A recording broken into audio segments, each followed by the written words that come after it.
Hello అందరికీ welcome back to our channel. Karthideepam serial today ఎపిసోడ్లో ఏం జరిగింది అంటే ఇక కాంచన దశరథుల బంధం అయితే ముక్కలైపోతుంది. ఇంకేముంది, శివనారాయణ ఒక్కసారిగా కుప్పకూలిపోతాడు. ఇక పారుకి జ్యోత్స్నపై అనుమానం. ఇవన్నీ మనం తెలుసుకోవాలంటే ఈ వీడియోని చివరి వరకు చూడాల్సిందే. కానీ చాలా అంటే చాలా బాగుంది. ట్విస్ట్ అయితే మీరు కంప్లీట్గా చూడండి. ఈ వీడియో నచ్చితే లైక్ చేయండి. ఇంకేముంది, కడుపులో బిడ్డకు అంతా బాగున్నప్పటికి కూడా ఎందుకో వదులుకోవాలని అనుకుంటున్నారని దీప కార్తీకుల్ని అంతా ప్రశ్నిస్తారు. అందరూ ఒక చోట కూర్చొని ఇలా దీప కార్తీకుల్ని అడుగుతారు.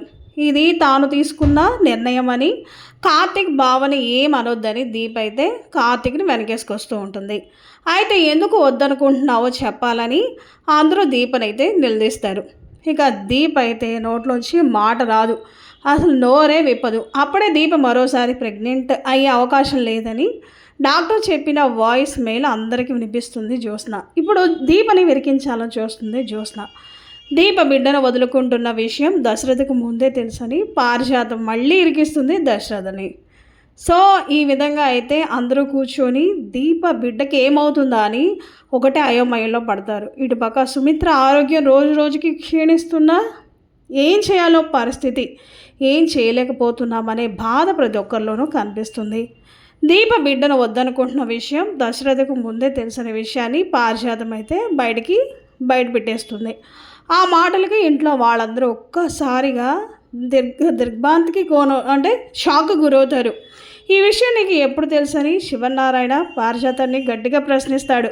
నీకు తెలుసు కూడా, ఇన్ని రోజులు దాచావా అని కూడా గట్టిగా నిలదీస్తాడు. ఎప్పుడో తెలుసని పారిజాతం సమాధానం ఇస్తుంది. అయితే ఆ రోజు కార్తీక్ దీప దశరథ మాట్లాడుకుంటే నేను ఇదంతా విన్నాను. బిడ్డ విషయంలో ఏదో పెద్ద సమస్య ఉందని కూడా నాకు అప్పుడే అర్థమైంది. ఆ విషయాన్ని నేను కాంచనతో కూడా చెప్పాను, కానీ కాంచన అంతగా పట్టించుకోలేదు. కాంచన ఆవేదనగా, అవును ఆ రోజు పారిజాతం పిన్ని నాకు కాల్ చేసింది, నాకు కొంచెం అనుమానంగా ఉంది, నేను ఆ మాట అడిగితేనే బిడ్డ వాళ్ళ దీపకు ప్రాణాపాయం ఉందని, అందుకే ఆ బిడ్డ వద్దనుకుంటున్నానని కార్తీక్ కూడా నాకు చెప్పాడు అంటూ కాంచన బోరుని ఏడుస్తూ ఉంటుంది. పారిజాతం కాంచన దగ్గరికి వెళ్ళి మరింత రెచ్చగొడుతూ, చూసావా కాంచన, నీ కొడుకు నీ కోడలే కాదు, నువ్వు ప్రాణంగా నమ్మే నీ అన్నయ్య కూడా నిన్ను మతిలేని దాన్ని చేశాడు, అందరూ కలిసి నిన్ను వెర్రిదాన్ని చేసి ఆటలాడుకుంటున్నారని 4 మాటలు ఎక్కేసి చెప్తుంది. పారిజాతం పిన్ని నువ్వు ఆపు అంటూ దశరథ్ అయితే గట్టిగా సీరియస్ అవుతాడు. దశరథ్ ఆవేదనగా కాంచనతో, కాంచన నా మాట విను, నేను నీకు నిజం చెప్పకూడదని అనుకోలేదు. ఇక కాంచన ఆవేశంగా దశరథ్ మాటలకు అడ్డుపడదు. చాలన్నయ్యా, పిన్ని చెప్పింది అక్షరాల నిజం, నన్ను మోసం చేశావు, నమ్మిన పాపానికి నన్ను ఇంత దారుణంగా మోసం చేస్తావా? ఇకపై నన్ను చెల్లెమ్మ అని కూడా నువ్వు పిలవద్దు, ఆ పిలుపు వినే అర్హత కూడా నీకు లేదు, పలికే అధికారం నాకు లేదని గట్టిగా మాట్లాడుతుంది కాంచన. కాంచన కన్నీళ్లతో దశరథ్ వైపు చూస్తూ ఇట్లా ఏడుస్తూనే ఉంటుంది. అంతా వింటూ పారు ఇద్దరు కూడా తెగ నవ్వుకుంటున్నారు. ఎందుకంటే వీళ్ళిద్దరి మధ్య బంధం తెగిపోతుంటే వీళ్ళిద్దరికి హ్యాపీ కదా, సంతోషపడుతూ ఉంటారు. కాంచన దశరథ్తో, అన్నయ్య చిన్నప్పటి నుంచి నాకు తల్లి లేదు, నాన్న ఎప్పుడూ వ్యాపారం అని ఊళ్ళు తిరిగేవాడు, ఈ ఇంట్లో నాకు తోడుగా ఉంది నువ్వు మాత్రమే, నా కష్టమైన సుఖమైన నిన్నే నమ్మేదాన్ని, కానీ నమ్మిన పాపానికి తోడబుట్టిన చెల్లిని కూడా ఇంత దారుణంగా మోసం చేశావు కదా అన్నయ్య అంటే ఏడుస్తూ బాధపడుతూ చెప్తుంది కాంచన. దశరథ కళ్ళల్లో కూడా నీళ్లతో నిండిపోయి ఉంటుంది. కాంచన నా మాట ఒక్కసారి విను అంటాడు. కాంచన నేను విన్ను అని చెప్తుంది.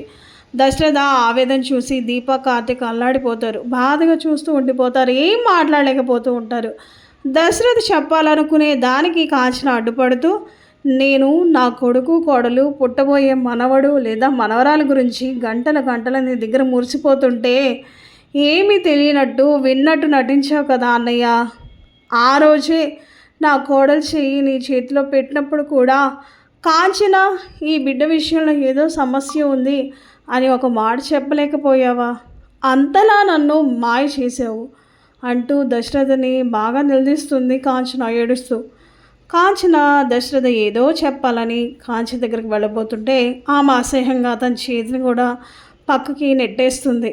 చాలా బాధపడతాడు దశరథ. జ్యోత్స్న కంగారు పడుతున్నట్లు నటిస్తూ, అత్తయ్య డాడీ ఏదో చెప్పాలనుకుంటున్నారు, మీరు ఆయన్ని మాట్లాడనివ్వటం లేదు, డాడీని మాట్లాడనివ్వండి అత్తయ్య, అప్పుడే కదా నీకు నిజం తెలిసేది అని అంటుంది. జ్యోత్స్న మాటల వెనుక ఉన్న అసలు నిజం చూసి కార్తిక్ నివ్వరపోతాడు. కార్తిక్ తనలో తాను మావయ్య నోటితోని ఆ నిజాన్ని చెప్పించి అత్తయ్య మనసును పూర్తిగా విరిచేయాలనేది జ్యోత్స్న ప్లాన్ అని అప్పుడు అర్థమవుతుంది. ఎంతటి కుట్ర ఇది అని అనుకుంటాడు. మీ మేనత్త తన పుట్టింట్లో ఈ నట్టింట్లోనే చనిపోయినట్లు లెక్క. ఇకపై ఈ ఇంట్లో ఆ ఆత్మ ఉండదు, కేవలం జ్ఞాపకాలు మాత్రమే ఉంటాయి అంటూ గట్టిగా మాట్లాడుతుంది కాంచన. ఆ మాటలకు అక్కడ ఉన్న వాళ్ళందరూ ఏడుస్తారు. ఏం మాట్లాడాలో అర్థం లేని పరిస్థితుల్లో ఉంటారు. కాంచన మాత్రం తన కాళ్ళు లేవని, వీళ్ళందరూ తను చిన్న చూపు చూస్తున్నారని తను చాలా బాధపడుతూ కుమిలిపోతూ ఉంటుంది. అది బయటికి చెప్పుకోలేక, లోపల దాచుకోలేక ఎంతో ఆవేదన పడుతూ ఉంటుంది కాంచన. కాంచన మాటలకు శివనారాయణ ఒక్కసారిగా కంటతడి పెడతాడు. కాంచన ఏడుస్తూ, ఎవరైనా అంతే కదండి, కూతురు ఏడుస్తూ ఉంటే ఏ తండ్రి ఊరుకుంటాడు? బాధపడుతూనే ఉంటాడు శివనారాయణ. కాంచన వేడుస్తూ, విధిరాత నా కాళ్ళు పోగొడితే మీరంతా కలిసి నా ప్రాణమే లేకుండా చేశారు. నా ప్రాణం కంటే ఎక్కువగా నమ్మిన మీరందరూ కలిసి నా నమ్మకాన్ని చంపేశారు. ఈరోజు నేను అందరి దగ్గర ఓడిపోయాను. ఒక కూతురిగా, ఒక చెల్లిగా, ఒక భార్యగా, ఒక తల్లిగా, ఒక అత్తగారిలా, ఆఖరికి ఒక మనిషిగా కూడా మోసపోయాను.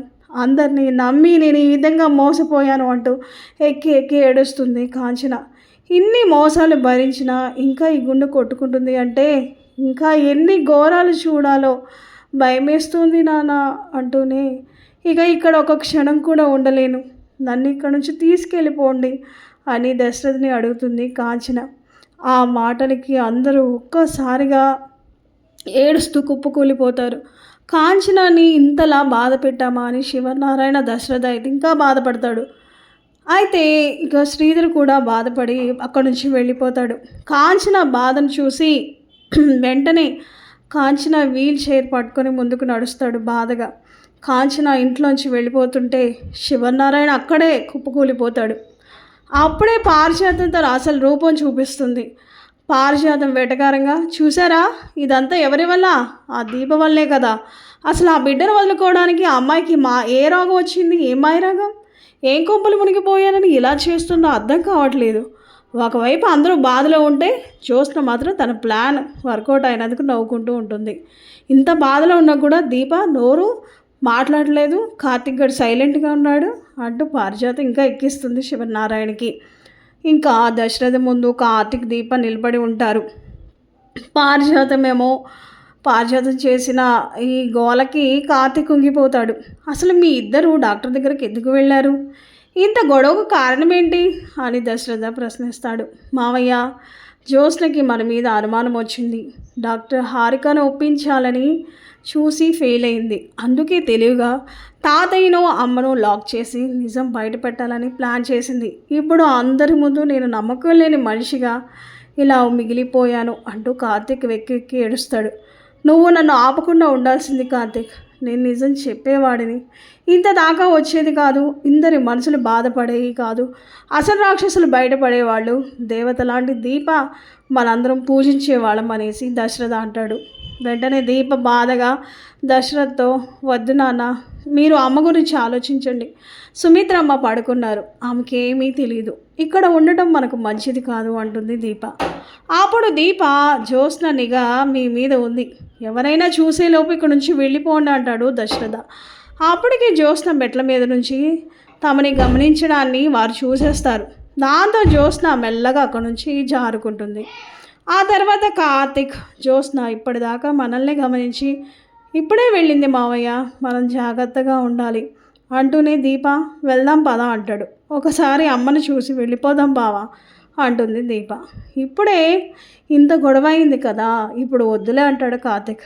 వెంటనే దశరథ, ఏం కాదురా, నేను వస్తాను పదండి అంటూ సుమిత్ర గదికి తీసుకువెళ్తాడు ఇక కార్తిక్ని దీపని. అయితే చూసావా జ్యోత్స్న, అంతమంది ఉన్న దీప ఎంత తెగించి సమాధానం చెప్పిందో. మీ తాతయ్య అత్తయ్య గట్టిగా పనిష్మెంట్ ఇచ్చేవాళ్ళే, కానీ ఆ కార్తీక్ అడ్డుపడ్డాడు. కార్తీక్ అంటే మీ నాన్నే దీప గురించి ఎక్కువ కంగారు పడుతున్నాడని పారిజాతం అయితే అంటుంది. ఎంతైనా సొంత కూతురు కదా గ్రాని, ఆ ప్రేమ ఉంటుందిలే అని అంటుంది జ్యోత్స్న. ఆ మాటలకు పారిజాతం ఒకసారిగా షాక్ అవుతుంది. వెంటనే జ్యోత్స్న కవర్ చేస్తుంది. సొంత కూతుర్లా ఫీల్ అవుతున్నాడు డాడీ అని కవర్ చేస్తూ ఉంటుంది పారిజాతం ముందర జ్యోత్స్న. కాంచనకు ఆ ప్రేమ దీప మీద కాదు జ్యోత్స్న, దీప బిడ్డ మీద మనం కాంచనాన్ని ఇంకాస్త రెచ్చగొట్టాలి. అప్పుడే ఆమె కోడల్ని ఇంట్లోకి రానివ్వదు, కార్తీక్ ఒంటరివాడైపోతాడు, అప్పుడు ఉంటుంది సీన్ అసలు అని పారిజాతం అంటుంది. వెంటనే జ్యోత్స్న మనసులో, దీప అందరి ముందు తప్పు చేసిన మనిషిలాగే మిగిలిపోవాలి, నాకు కావాల్సిన నిజం తెలిసే వరకు నేను వదిలిపెట్టను, నాడుకి ఇప్పుడే మొదలైంది అని అంటుంది. మరోవైపు పారిజాతం తనలో తాను జ్యోత్స్నకి దీప మీద ఉన్నది కోపం మాత్రమే కాదు, ఇంకేదో మనసులో పెట్టుకొని సాధిస్తుంది దేంటో తెలుసుకోవాలంటుంది. ఇక ఈ విధంగా అయ్యేసరికి కార్తీక్ దీప ఇక సుమిత్ర దగ్గరికి వస్తారు. వచ్చి అమ్మ ఎలా ఉంది ఏంటి అనేసి దీప అడుగుతుంది. చాలా నీరసంగా ఉందమ్మా, ఏదో అలా బ్రతుకుతున్నాను అంటూ సుమిత్ర అంటుంది. అలా మాట అనకమ్మా, ఇంకా మనకి మంచి రోజులు వస్తున్నాయి, ఏం కాదు అని దీప ఓదార్స్తుంది. దశరథ కూడా ఏం కాదు, మనందరం మంచిగా ఉంటాం, మంచి రోజులు వచ్చే టైము తొందరలోనే ఉంది, దీప అన్నట్టుగా మనందరికీ మంచి రోజులు రాబోతున్నాయి అనేసి ఈ విధంగా దశరథ కూడా ధైర్యాన్ని ఇస్తాడు సుమిత్రకి. కార్తీక్ కూడా మౌనంగా ఉంటూ, ఏంటి కార్తీక్ డల్గా ఉన్నావు, సైలెంట్గా ఉన్నావు ఏంటి, ఈ అత్తయ్యని ఓదార్చవా, ఏముంది ఇంకా అత్తయ్య ఎన్నో కాలం బతకదు, ఇంకెన్నో కాలం బతకదు అనుకుంటున్నావా అనేసరికి, అలా కాదు అత్తయ్య, అందరం అయోమయంలో ఉన్నాం, ఏమవుతుందా ఏంటా అని ఆలోచనలో ఉన్నాం, ఏం చేయాలో అర్థం కాని పరిస్థితుల్లో కూడా ఉన్నాం, మరి ఏం చేద్దామో ఏంటో తెలియట్లేదు అనేసి ఈ విధంగా అయితే సమాధానం ఇస్తాడు కార్తీక్. ఇంకేముంది, సుమిత్రకి అసలు హెల్త్ బాగుండదు, ఒక్కసారిగా కళ్ళు తిరిగి పడిపోతుంది. అప్పుడు కార్తీక్ దీప దశరథ పట్టుకుంటారు. ఏమైంది ఏంటి అని హుటాహుటిన హాస్పిటల్ తీసుకెళ్తారు. హాస్పిటల్కి తీసుకెళ్లేసరికి అసలు హెల్త్ బాగుండదు సుమిత్రకి, తాను చాలా సీరియస్ కండిషన్లో ఉంది, ఇన్ని రోజులు ఎందుకు లేట్ చేశారు, ఎవరొకరు బోన్ మ్యారో ఇచ్చి తనని కాపాడాలి, కానీ ఇన్ని రోజులు లేట్ చేస్తారా, ఈ విధంగా చేస్తే ఎలా, ఆవిడ ప్రాణానికి ఎంత ముప్పో మీకు తెలియదా అనేసి ఈ విధంగా గట్టిగా మాట్లాడుతుంది డాక్టర్ హారిక. నేను ఇస్తాను డాక్టర్, నా బిడ్డ ప్రాణం పోయినా పర్లేదు, నేను బోన్ మ్యారో ఖచ్చితంగా ఇస్తాను అనేసి దీప ముందుకు వస్తుంది. అయితే అప్పుడే అక్కడికి ఇక సౌందర్య వస్తుంది. సౌందర్య వచ్చి డాక్టర్ హారికకి అసలు నిజం బయటపడుతుంది. సుమిత్ర నాకు తెలిసిన ఈవిడ ప్రాణాలు ఖచ్చితంగా బతకాలి, తన్ని చంపాలని చాలామంది ప్రయత్నం చేస్తున్నారు, ఈ ఆపరేషన్లో కూడా తను నర్సు ద్వారా అయినా డాక్టర్ ద్వారా అయినా ఎవరి ద్వారానైనా సుమిత్రను చంపాలని ప్లాన్లు అయితే వీళ్ళింట్లో వేస్తున్నారు, అది జరగడానికి వీల్లేదు, నేను ఇక్కడే ఉండి ఆపరేషన్ సక్సెస్ అయ్యేదాకా చూస్తాను, ఇదిగోండి శౌర్య ద్వారా సుమిత్ర బాగుపడాలి, నాకు వీళ్ళందరూ తెలుసు, వీళ్ళందరూ నా ఫ్యామిలీ ఫ్రెండ్స్, కానీ కొద్ది రోజుల వల్ల నేను అమెరికా వెళ్ళి చేయటం వల్ల ఇదంతా నాకు తెలియలేదు, ఇప్పుడు నేను అమెరికా నుంచి వచ్చి చూసేసరికి ఈ కుటుంబం ఈ విధంగా అవుతుంటే నేను తట్టుకోలేకపోతున్నాను అనేసి ఇక ఒక ఫ్యామిలీ ఫ్రెండ్ లాగా ఈ విషయాలన్నీ డాక్టర్ హారిక చెప్తారు. డాక్టర్ హారిక కూడా సౌందర్యకి ఫ్రెండ్ అయ్యేసరికి ఇంకేముంది, శౌర్య ద్వారా అయితే సుమిత్రని కాపాడడానికి విశ్వ ప్రయత్నాలు చేస్తుంది సౌందర్య. డాక్టర్ హారిక కూడా ఈ విషయం జ్యోత్స్నకి పారిజాతాన్ని తెలియొద్దు, హాస్పిటల్కి తీసుకొచ్చిన విషయం కూడా సుమిత్ర ఇక్కడ ఉందన్న విషయం కూడా వాళ్ళకి తెలియకుండా ఈ ఆపరేషన్ సక్సెస్ చేసి బయటికి నడిపించాలని కోరుకుంటున్నామంటూ ఇక అసలు నిజాన్ని అయితే బయటపెట్టి శౌర్య ద్వారా సుమిత్రని అయితే బయటపడేస్తుంది అనమాట. సో జ్యోత్స్న నిజ స్వరూపాన్ని కూడా పోలీసుల ముందు బయటపెట్టి జ్యోత్స్నని కూడా అరెస్ట్ చేస్తుంది సౌందర్య. చూద్దాం ఫ్రెండ్స్, ఇది మన కార్తీదీపం సీరియల్లో జరిగిన స్టోరీ. సో ఈ వీడియో మీకు నచ్చింది అనుకుంటున్నాను. ఈ వీడియో నచ్చితే లైక్ చేయండి. కార్తీదీపం సీరియల్ టుడే ఎపిసోడ్ గురించి కానీ కార్తీదీపం సీరియల్ అప్కమింగ్ ఎపిసోడ్లో ఏం జరగబోతుంది ముందుగా తెలియాలంటే ఫ్రెండ్స్ మా ఛానల్ తప్పకుండా సబ్స్క్రైబ్ చేసుకోండి, పక్కన గంట సింబల్లో ఆల్ క్లిక్ చేసేయండి.